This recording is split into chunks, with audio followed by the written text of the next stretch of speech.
Bhagavate Vasudevaya. Reading from Srimad Bhagavatam, Canto number 1, chapter number 18, text number 20. Etavatalam nanusuchitena gunair asamyanati shayanasya hitvetaran prartayato vibhutir yasyang rirenum joshate nubapsho. Translation and purport by His Divine Grace, Abhay Chana Arvinda Bhaktivedanta Swami, Srila Prabhupada ki Jai. Translation. It is now ascertained that He, the personality of Godhead, is unlimited and there is none equal to Him. Consequently, no one can speak of Him adequately.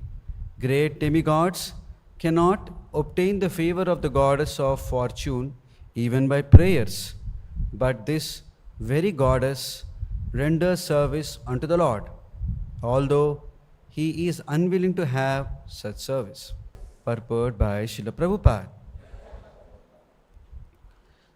The personality of Godhead, or the Parameshwara, Parabrahman, according to the Shrutis, has nothing to do. He has no equal, nor does anyone excel Him. He has unlimited potencies, and His very every action is carried out systematically in His natural and perfect ways. Thus, the Supreme Personality of Godhead is full in Himself, and He has nothing to accept from anyone else, including the great demigods like Brahma. Others ask for the favor of the goddess of fortune, and despite such prayers, she declines to award such favors, but still she renders service unto the Supreme Personality of Godhead, although He has nothing to accept from her. The Personality of Godhead in His Garbhodakashaya Vishnu feature begets Brahma, the first created person in the material world, from his navel lotus stem and not in the womb of the goddess of fortune, who is eternally engaged in His service. These are some of the instances of His complete independence and perfection. That He has nothing to do does not mean that He is impersonal. He is transcendentally so full of inconceivable potencies that simply by His willing, everything is done without physical or personal endeavor. He is called therefore Yogeshwara, or the Lord of all mystic powers. Thus ends the Bhaktivedanta purport. Hare Krishna. So while reading this verse, I somehow remembered some years ago, I was doing a bit of research on Ramayana and what the scholars' view of Ramayana is about.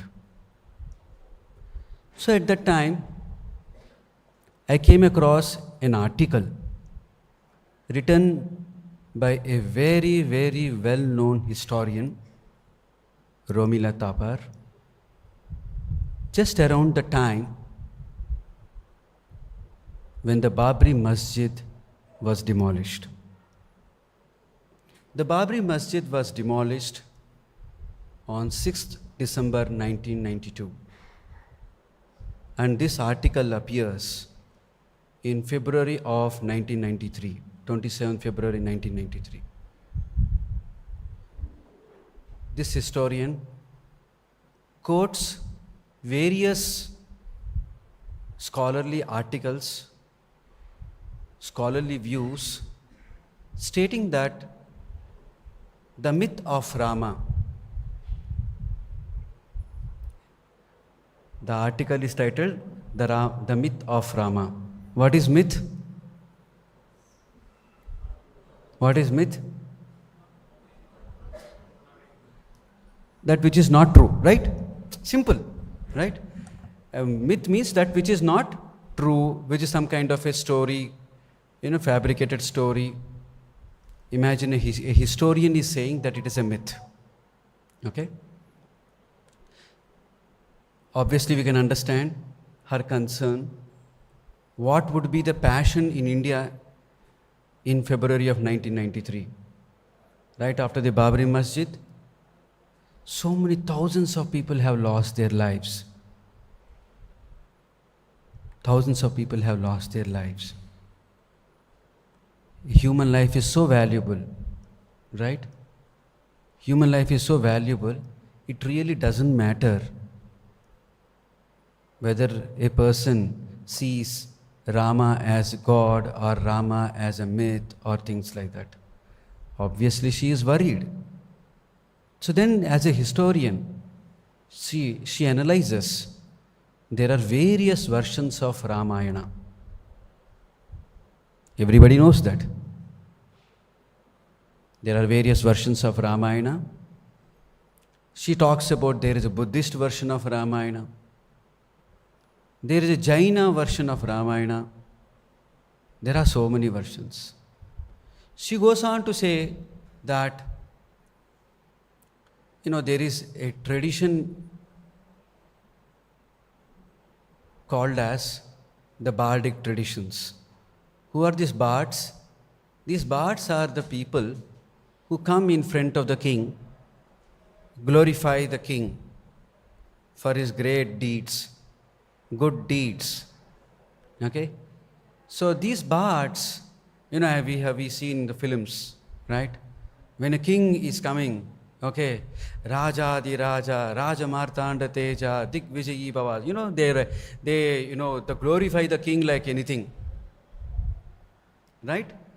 So, this author, this historian says that there are many such traditions of bards who have glorified various kings.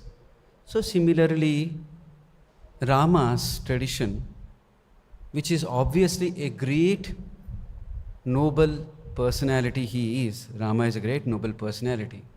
Okay? But he has nothing to do with Vishnu form. It is on the later texts, she argues, that Rama has been deified as a Vishnu form by the later texts, and so on and so forth, she argues. So, how it is relevant today, Prabhuji, to this particular verse? There is a beautiful relevance is there. We should know who is Lord in truth. Unless we know who is Lord in truth, we cannot appreciate. Prabhupada also says, Krishna did not give his Bhagavad Gita for people to interpret the way he wants. It is his text. It is his version.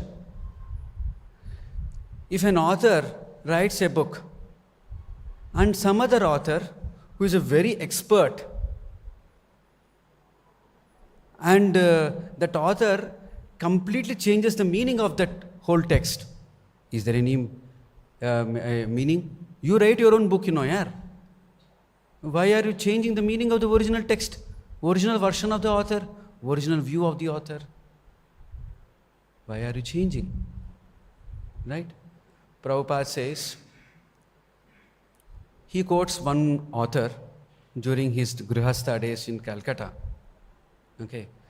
So the book is all about the travails, the struggles of Shah Jahan when he was imprisoned by Aurangzeb.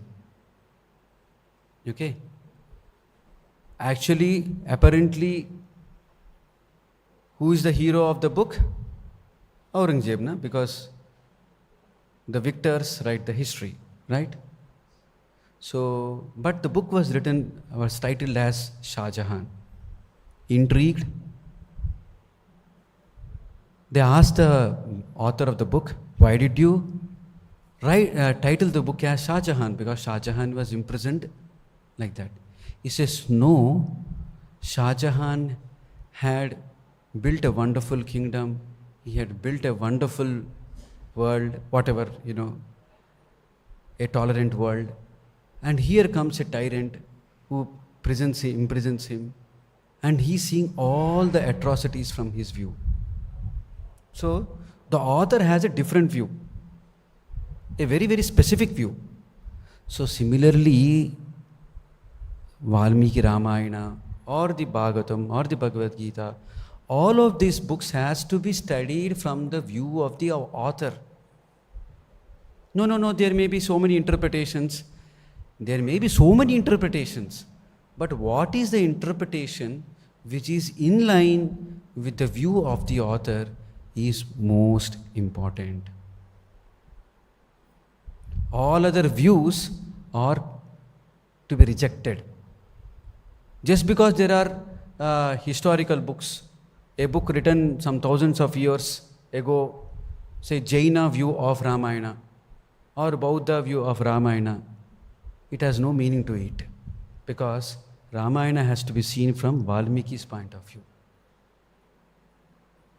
What Valmiki intended to teach is more important than any other person's view, right? So similarly here, if you see, Srila Prabhupada gives in his opening statement the importance of glorifying. The importance of glorifying is, if you see in the translation, it is now ascertained that the personality of Godhead is unlimited and there is none equal to him. Consequently, no one can speak of him adequately. Great demigods cannot obtain the favor of the goddess of fortune even by prayers. So we all know now that we are dealing with God, okay? Unlike the atheistic historians or atheistic views, we believe Rama is God, we believe Krishna is God. So we have that faith. With that faith we are worshipping. So what should we do? Oh Krishna, Dhanam Dehi, Rupavati Bharya Dehi, that Dehi, this Dehi. When I am praying, I want this, I want that, I want this, I want that. We may ask so many wants, so many desires. Is that the way we glorify? Sometimes, we go to some politician. Sir, you are such a great person. You have done so many glorious things. You have done so many things like that, you will do one big itihasa. You will document one big itihasa with thousands of verses. Okay, so that the politician is very, very happy.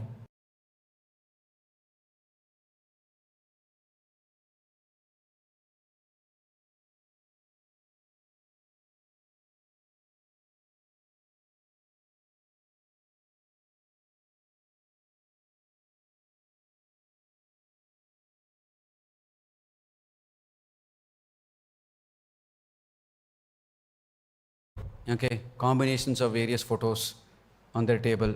Okay, Lakshmi ji, Ganesha, Durga, Saraswati. Somebody say, no, Prabhuji, Kubera also. Okay, so many combinations they do. But with what intention? What is the intention?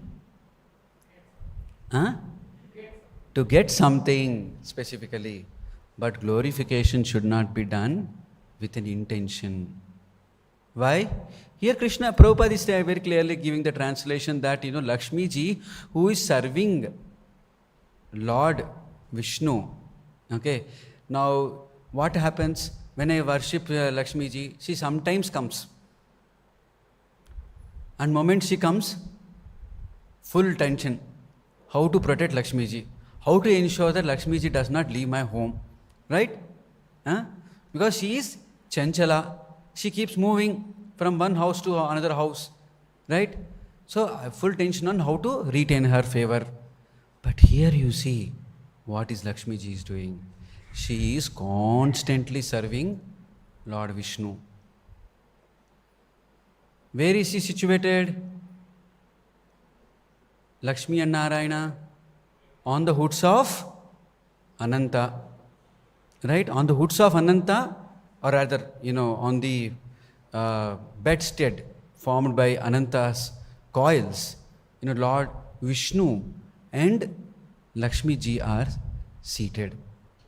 When they are so seated, what is Lakshmi ji doing? She is doing constant service. What is Ananta doing? Ananta with his, what is means meaning of Ananta? Huh? Infinite, right? Unlimited. Lord Ananta, who has infinite mouths, for time immemorial, from eternal time, unlimited time, he is doing one thing, it seems. What is his work? He keeps on talking. Now if I say, now we are going to talk, give a class for more than 10 hours. Hey Prabhuji, enough of it. Just because you are going to talk, I have to sit and listen or what? I'm hungry, I have to go, right? But Lord Ananta, when he is talking unlimitedly, there are sages who are listening to him unlimitedly also. Okay. So what are they talking about? They are talking about the gunas, not the trigunas which we are affected by. They are talking about the transcendental gunas, the qualities which are transcendental qualities of Sri Mahavishnu, Lord Vishnu, and which are unlimited, it seems. What is guna means? Quality. There are unlimited good qualities, wonderful transcendental qualities of Sri Mahavishnu. And that Ananta is continuously glorifying. When Valmiki is writing Ramayana, he is writing for what? To glorify Lord Ramachandra. That is his intention. Not some mere lesson how to rule this world. That is one of the lessons, definitely. But important lesson is that Lord Rama is transcendental. Only by coming to the transcendental platform, we would be able to sufficiently glorify. So now let us understand what is this glorifying the Lord means. First of all, you see the opening statement of Srila Prabhupada. The personality of Godhead or the Parameshwara or Parabrahman, according to the Shrutis, has nothing to do. Where do we hear this statement? Okay, I'll read further. He has no equal, nor does anyone excel him. He has unlimited potencies, and his every action is carried out systematically in his natural and perfect ways. This is English, right? This is Prabhupada's purport, right? But actually, please understand, when Prabhupada is translating, is writing his purport, is actually translating from various parts of the scriptures. What is Prabhupada is doing now is, he is verbatim translating the Shvetasvatara Upanishad, chapter 6, text number 8. I'll read. Natasya karyam karanam cha vidyate, natat samaschabi yadikasya drishyate, parasya shaktir vividaya shuyate, swabhaviki gnana palakriya cha. So this is the verse from Shvetasvatara Upanishad. I read the translation. He does not possess bodily form like that of an ordinary living entity. There is no difference between his body and his soul. He is absolute. All his senses are transcendental. Any one of his senses can perform the action of any other sense. Therefore, no one is greater than him or equal to him. His potencies are multifarious, and thus his deeds are automatically performed as a natural sequence. So when we are trying to glorify the Lord, first of all we should understand Lord is transcendental. When you mean to be, what do you mean by Lord is transcendental? What do you mean by Lord is transcendental? When Lord is transcendental, it is meaning that Lord is nothing to do with this material world. He is transcendental. He is glorious. He is a person whose activities are unlimited. He can act in such a way that he can, when I am offering food to the Lord, the food is there very much in front of me. But how do you say that Lord has accepted it? How do you say Lord has accepted it? By seeing, right? By seeing what is happening? How is Lord eating? How is Lord eating by his seeing? Can somebody tell me? How?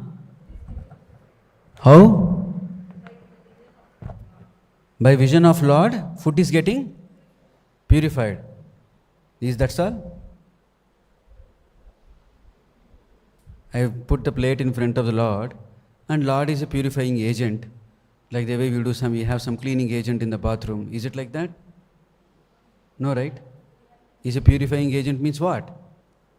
He is accepting your devotion. How is he accepting my devotion?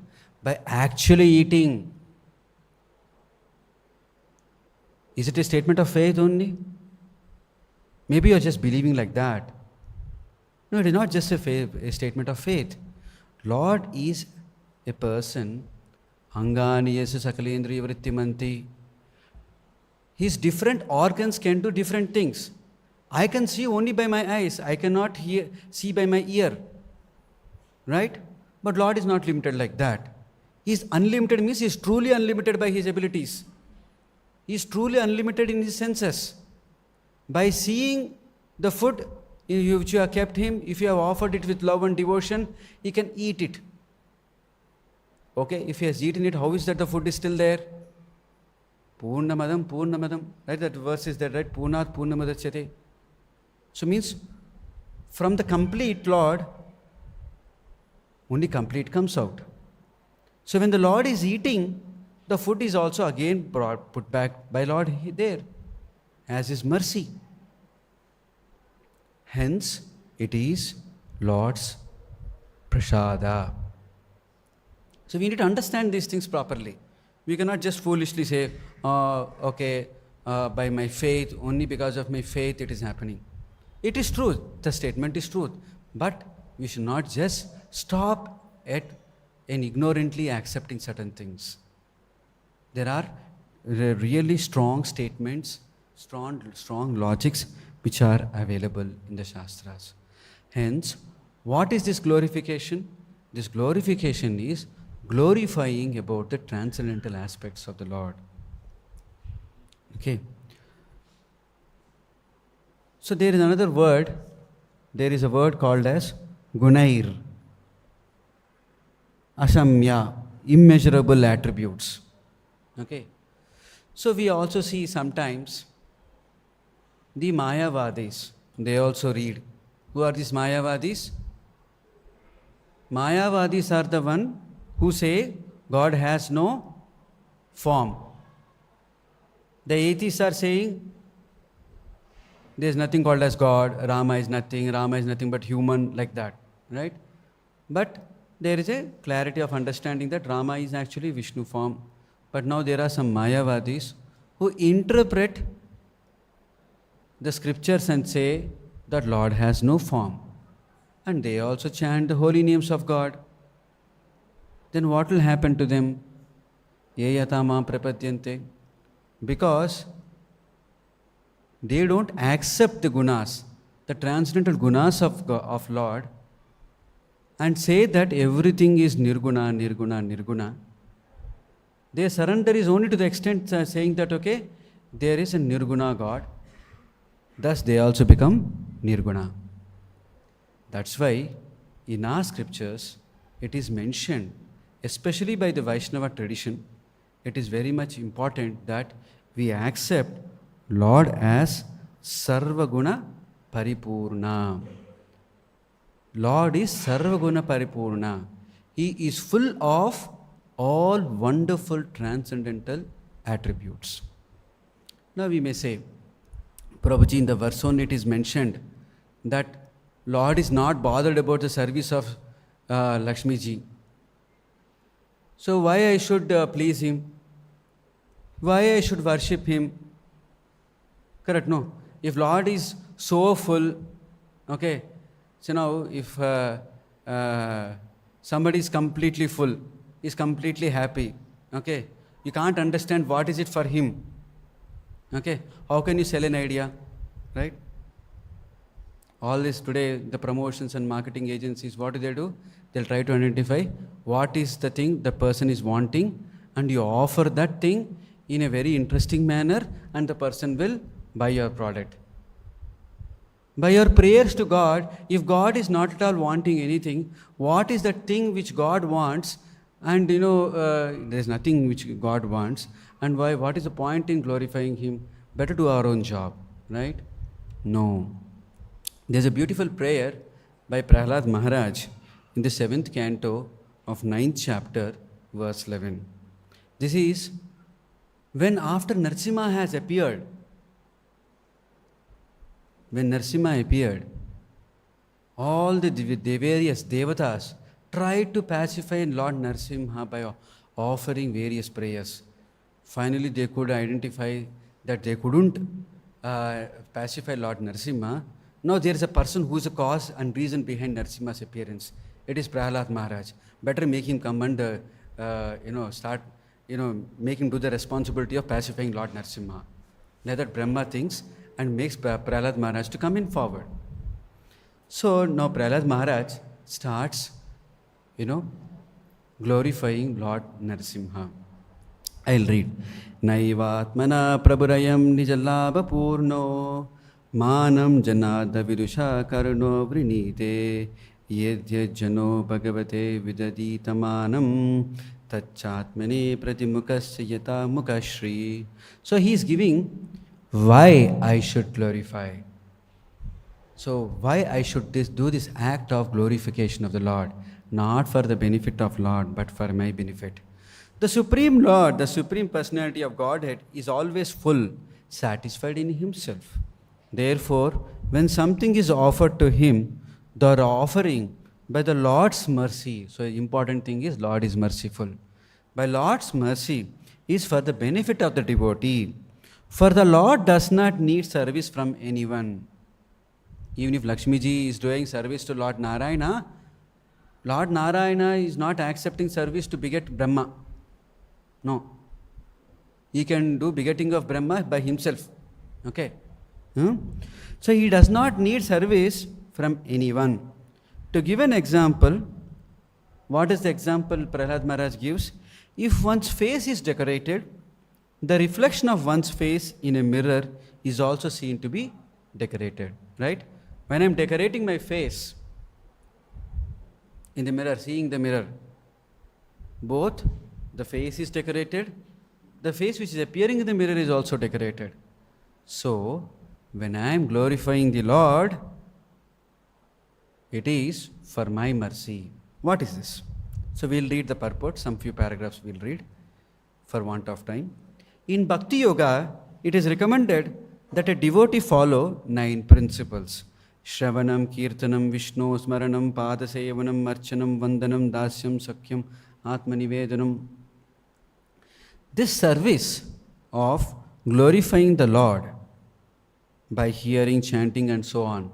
So whatever we are doing, we do japa, we do so many different forms of bhakti, worship we do. What are all this? Prabhupada qualifies all these 9 forms of devotional service are the service of glorifying the Lord. Whatever we do, I am hearing Shravanam. When I am doing Shravanam, that is also glorifying Lord. When I am doing Kirtanam, that is also glorifying the Lord. When I am doing Vandanam, that is also glorifying the Lord. When I am doing Smaranam, that is also glorifying the Lord. All the different 9 forms of devotional service are glorifying the Lord. And it is a service. The service of glorifying the Lord by hearing, chanting and so on is not, of course, meant for the benefit of the Lord. No one can give any benefit to the Lord. He is supremely powerful. This devotional service is recommended for the benefit of the devotee. So what is this benefit? The Lord is always glorious, whether the devotee glorifies him or not. Correct? If I glorify or not, it doesn't matter. Lord is always glorious. But if the devotee engages in glorifying the Lord, the devotee himself automatically becomes glorious. See, today, after some millions and billions of years later, still we are talking about Prahlad Maharaja's story.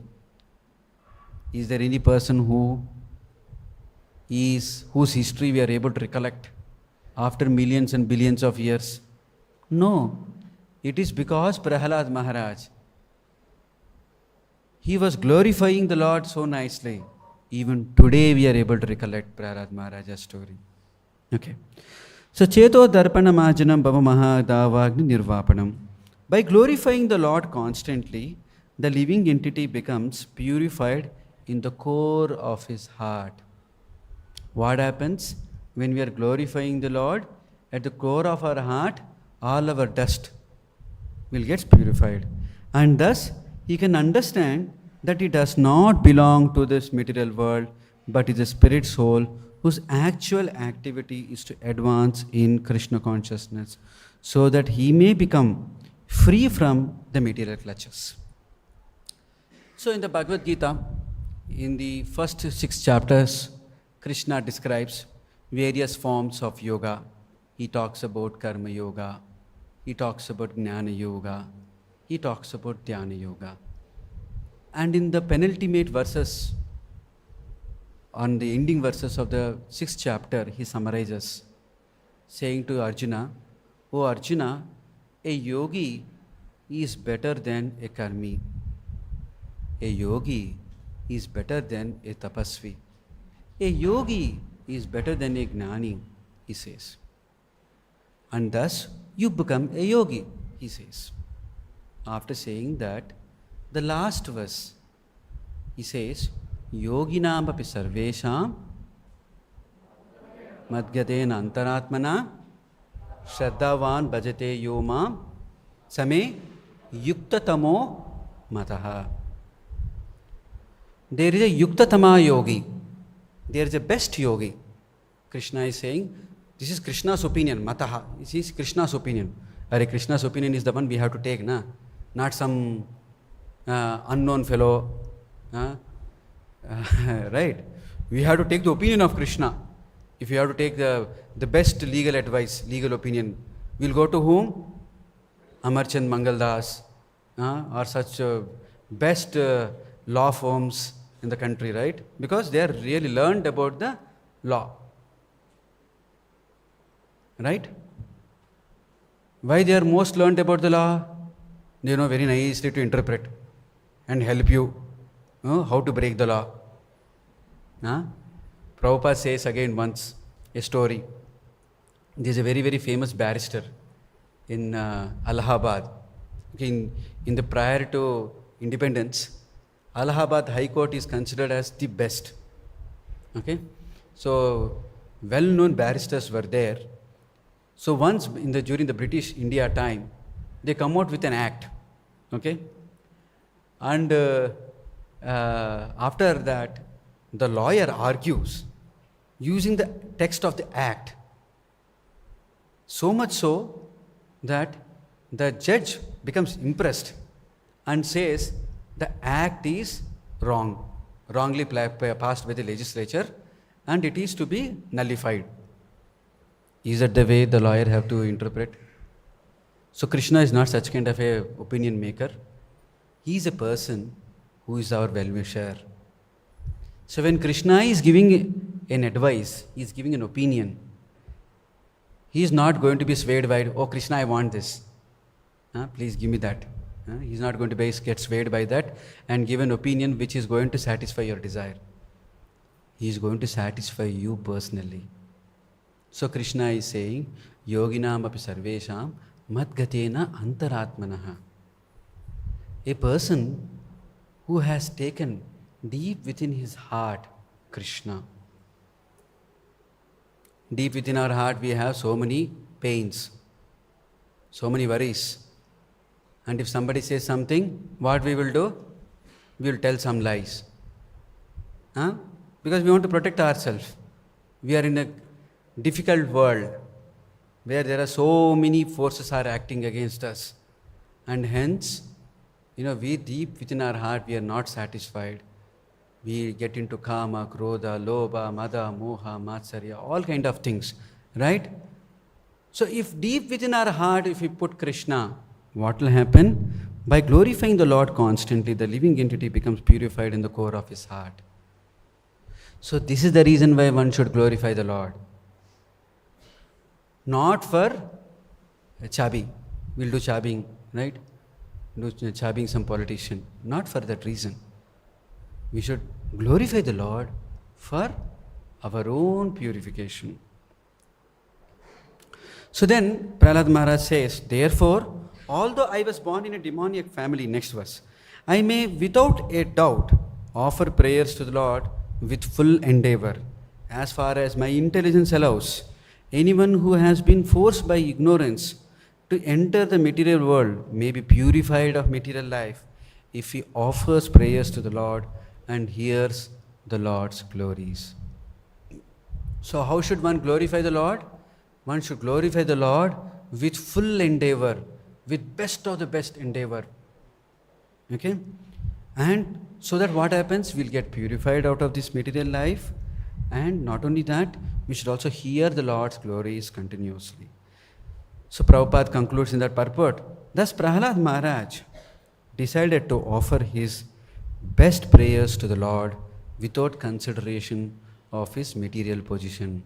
We'll be worried, oh, I am like this, I am stuck in this world, I am stuck in this office. How can Lord accept my small prayers? Don't think like that.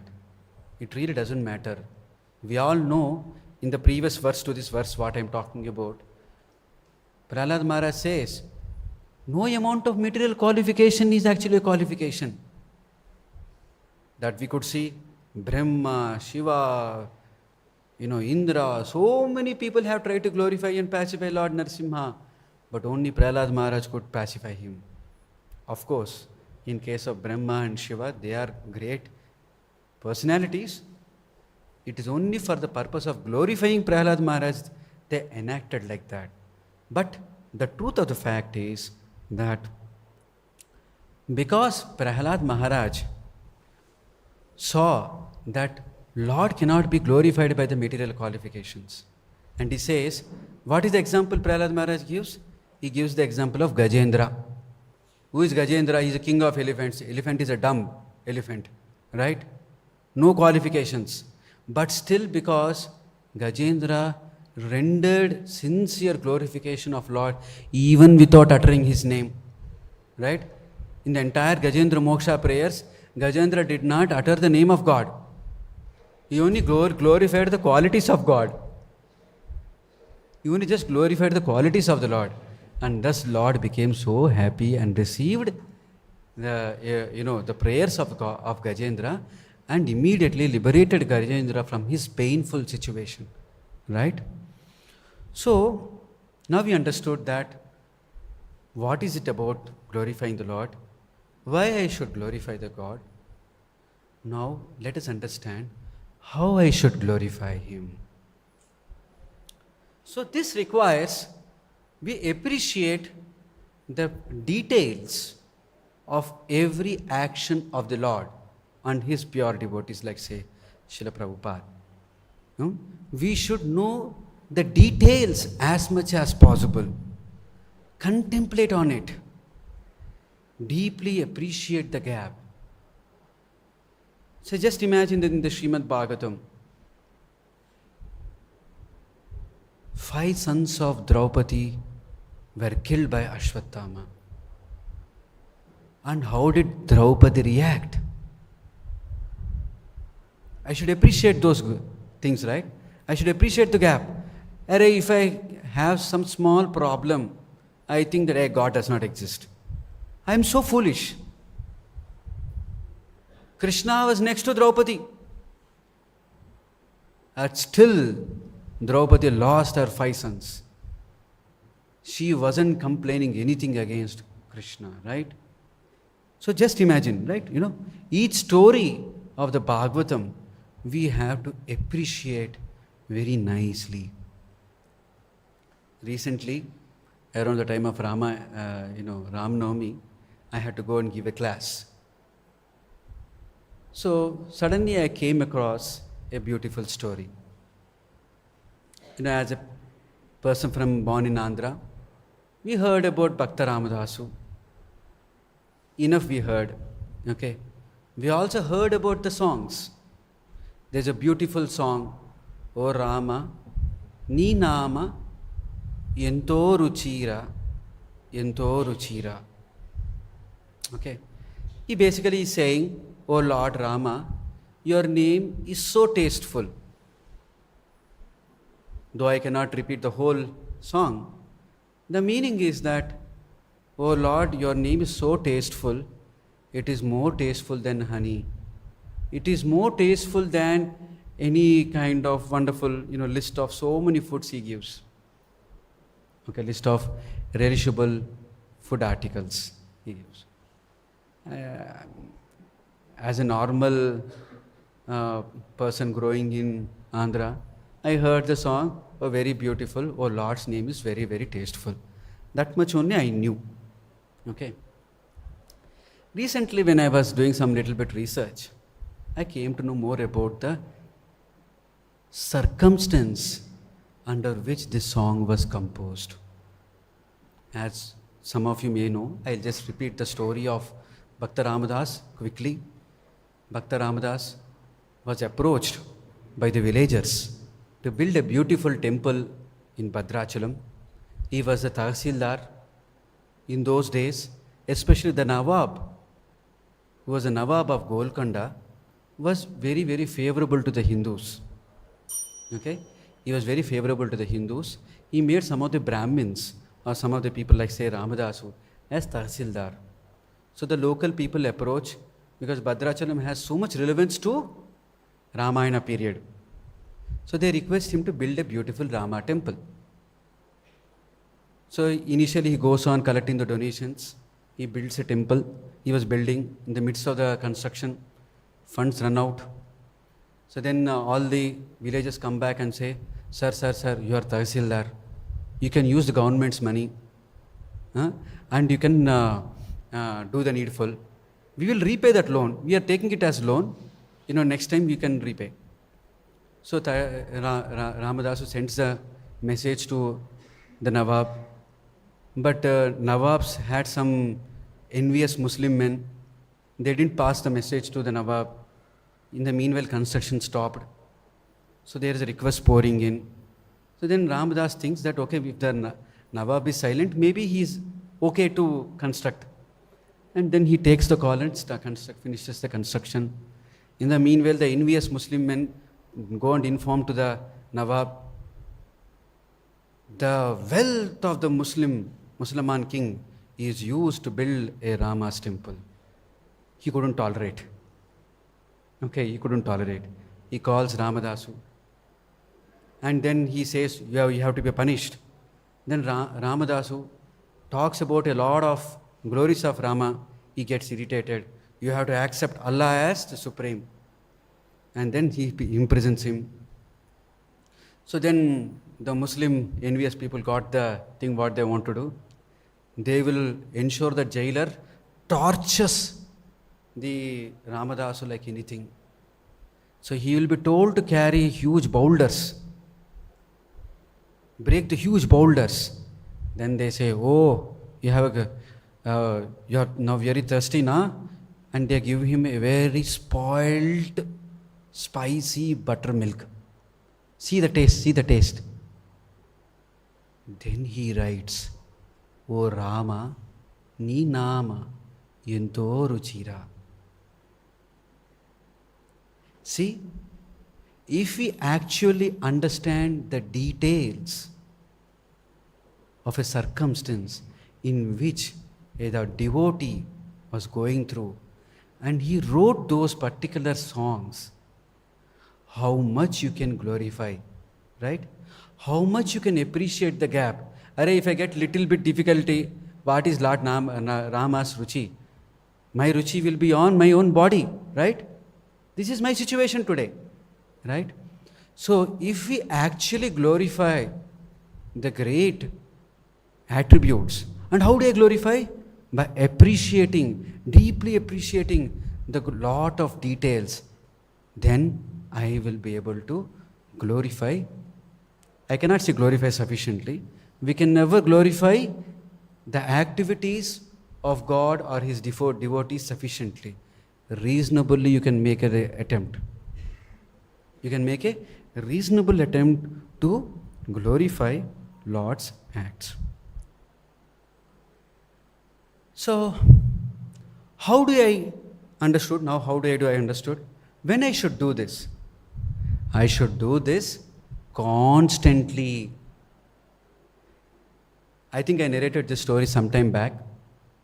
When Srila Prabhupada came to Australia, first time, I think it was the first time in 1972, April, he comes to Australia.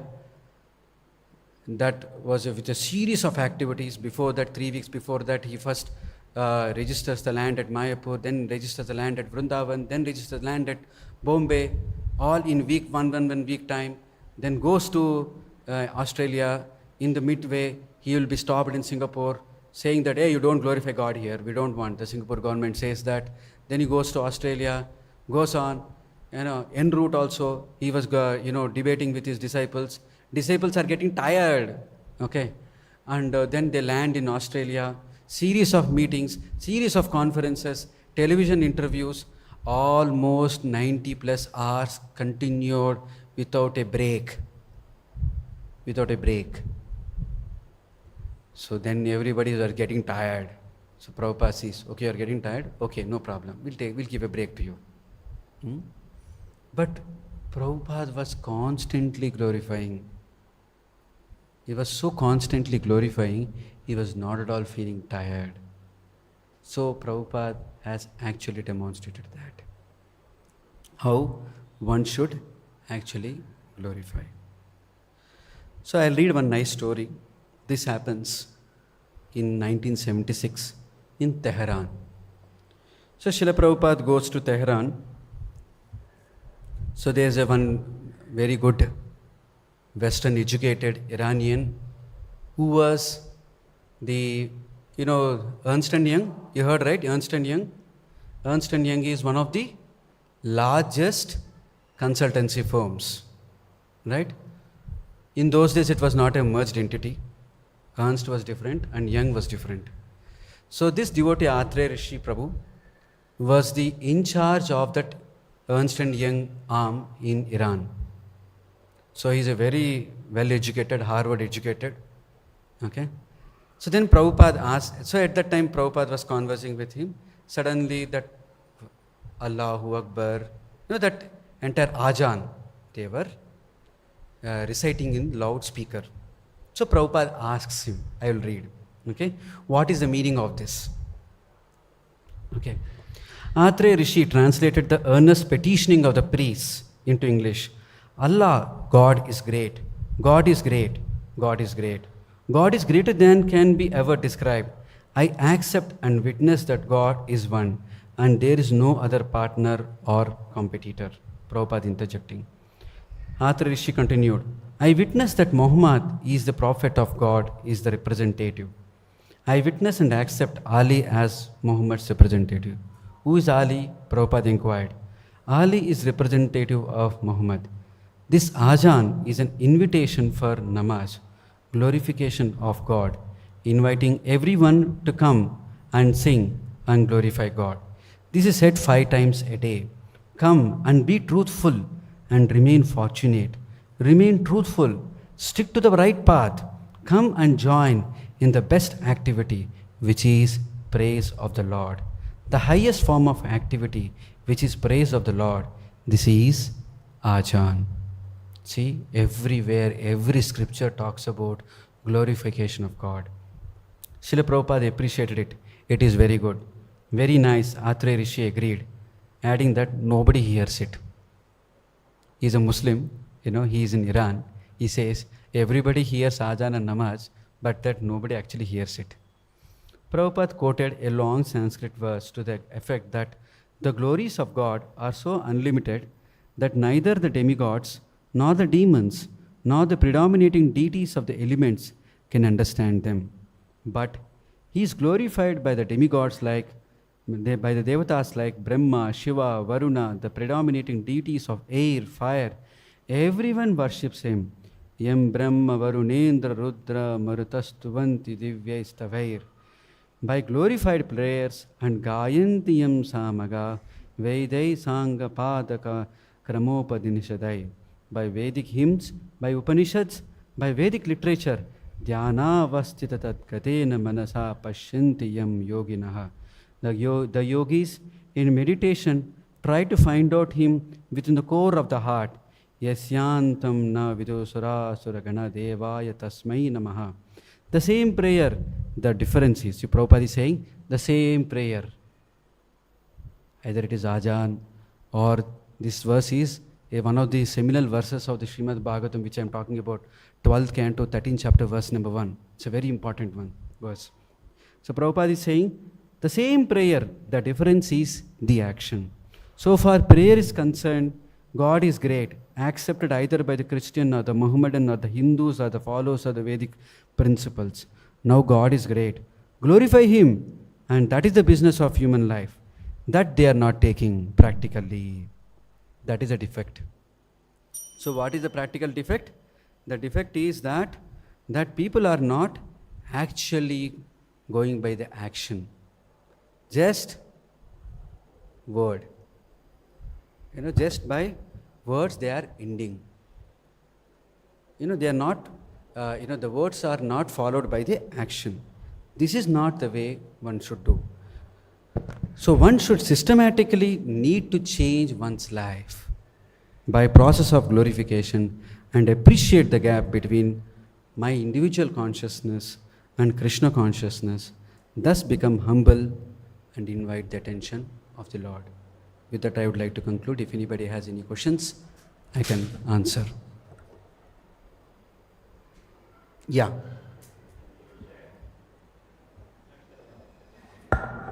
Once again, the mic is being. Thank you. Hello? Yeah. You said Lord is Sarva Guna Paripurna. Yes. There is one shloka which says, Jayat Satyam Gunatitam. He is Atitam. He is above Gunas. Correct. So, Paripurna is giving one meaning. Atitam is giving some other meaning, I think. Yes, you are rightly observed. Thank you for that. I couldn't clarify that thing, my statement. So the guna is understood as in two ways. The gunas of this world, which are trigunas, trigunatmakam world. So Lord is gunatita of the trigunas. So when we say sarva guna paripurna, that guna is the transcendental gunas, transcendental qualities of the Lord. So that is the difference. So Lord is not bound by the trigunas which He has created. Right? Lord only has created these trigunas, and hence He is not limited by it. Right. Any other questions? Okay. So we'll stop here. Srimad Bhagavatam ki jai, Grandhara Srimad Bhagavatam ki jai, Srila Prabhupada ki jai.